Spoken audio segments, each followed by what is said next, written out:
राजे हो, एक नक्की की ही निवडणूक का महत्वाची आहे, का या निवडणुकीसाठी गरजेचं आहे. मी तसे कधी पुराणातलं फारसे संदर्भ द्यायला जात नाही, पण आज एक संदर्भ दिला पाहिजे. संदर्भ असा आहे की कौरव आणि पांडवांचं युद्ध चालू होतं. कौरव संख्येने प्रचंड जास्त होते, पांडव संख्येने कमी होते आणि संख्येने जास्त आणि त्यांच्यासोबत सगळेच बाकीचे इतर धुरंधर होते. अशा सगळ्या काळामध्ये जोपर्यंत शकुनीसारखा एक माणूस कपट नीतीने फासे टाकत होता तोपर्यंत प्रत्येक गाव कौरव जिंकत होता. पण जेव्हा कुरुक्षेत्रावर प्रत्यक्ष लढाई सुरू झाली तेव्हा मात्र अंतिम विजय संख्येने कमी असणाऱ्या पांडवांचा झाला.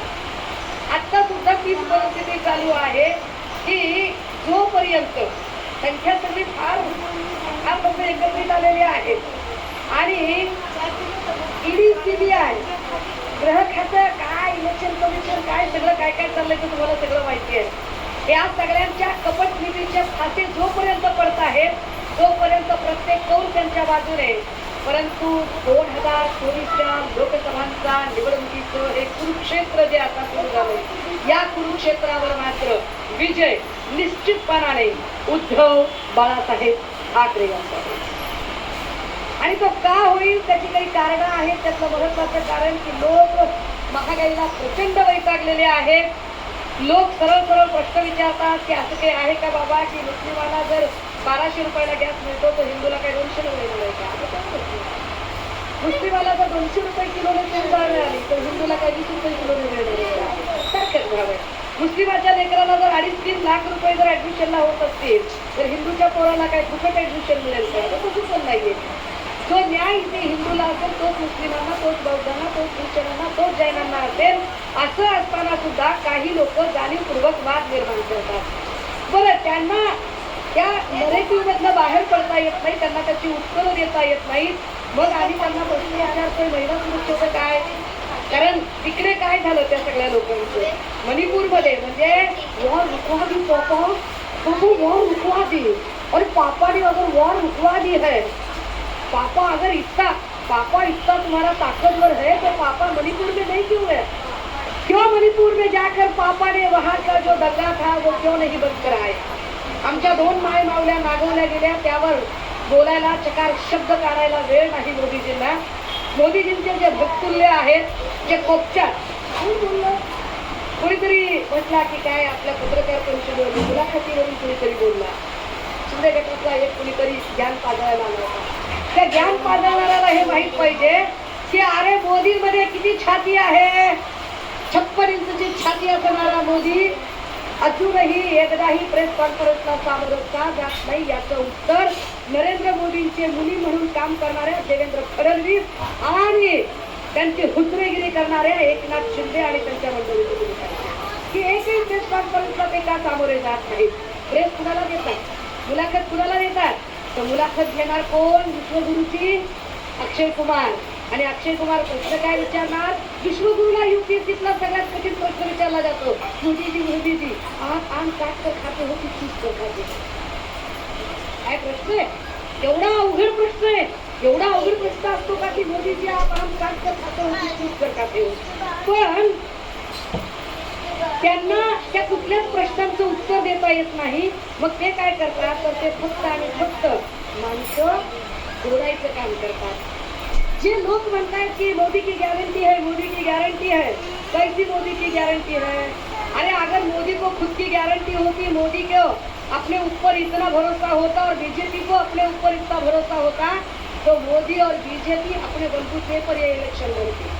ते स्वतःच्या बलबूत्यावर इलेक्शन लढले असते. परंतु तसं त्यांनी केलं नाही. त्यांनी अनेक ठिकाणी अनेक पक्ष फोडले. महाराष्ट्रात तर त्यांनी आधी कुणाला फोडलं. आधी आपले 40 तिकडे गेले. काय म्हणालात.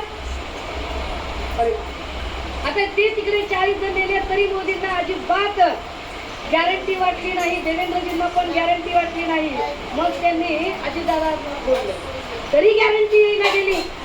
मग अजून काही छोटे मोठे फोडले तरी गॅरंटी वाटत नव्हती.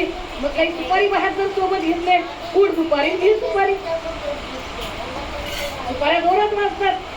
तर मला वाटलं की सुपारी बहादर काहीतरी लॉजिकल काहीतरी मुद्दे काढेल. तर सुपारी बहादराला अभ्यास करणं कुठे आहे. तेच मुद्दे घिसे पिटे त्याच गोष्टींवर बोलायचं. बरं यांना आपण सुपारी बहादर का म्हणावं त्याचे आपल्याकडे काही कारण आहे. दादा जरा एक व्हिडिओ लावा. पिट्टा पाडणे काय असते ते मी सांगते. एक व्हिडिओ लावा. आवाज एकदम मोठा करायचा. व्हिडिओ पहिल्यापासून घ्या. आवाज मोठा करा. त्याला म्यूट झालेला आहे. आपण एक मोठी LED लावत होतो पण पावसामुळे आपल्याला ती LED लावणं शक्य झालं नाही. आवाज येते काय झालं. राजे हो काल त्यांनी एक व्हिडिओ दाखवायचा प्रयत्न केला. त्यांना वाटलं आपण फार मोठा तीर मारलाय गेला. 27 वर्षापूर्वीचा जर तुम्ही एक जन्म दाखवत असाल तर मी तुमची अख्खी कुंडली काढायला तयार आहे. माझ्याकडे वेळ कमी आहे. चित्र माना. आभार मानावेत सगळ्या बंद पडलेल्या इंजिन मध्ये बसलेल्या भस्तुल्यांनी की आज माझ्याकडे वेळ कमी आहे. माझ्याकडे वेळ जर असताना तर मराठवाड्यात ज्याला तानू मारणे म्हणतात ते तानू आवाजाचं काय होते दादा बघा. आवाज येत नाहीये. आवाजाचा काहीतरी प्रॉब्लेम होतोय. या सगळ्यांच्या मध्ये ज्या काय राज ठाकरे यांनी जे काही मुद्दे मांडले आणि राज ठाकरे यांनी ज्या काही पद्धतीने काल बोलायचा प्रयत्न केला. राज ठाकरे हे तेच आहेत जे कधी काळी अजित पवारांवर काही बोलायचे आणि त्यांना असं वाटायचं की आपण काहीतरी फार मोठं डोकं लावलेलं आहे. पण मुळात त्यांनी कधीही कुठल्याही मुद्द्यावरती ठोस अशा भूमिका घेतल्या नाही. त्या भूमिका त्यांना कधी जमल्या नाही.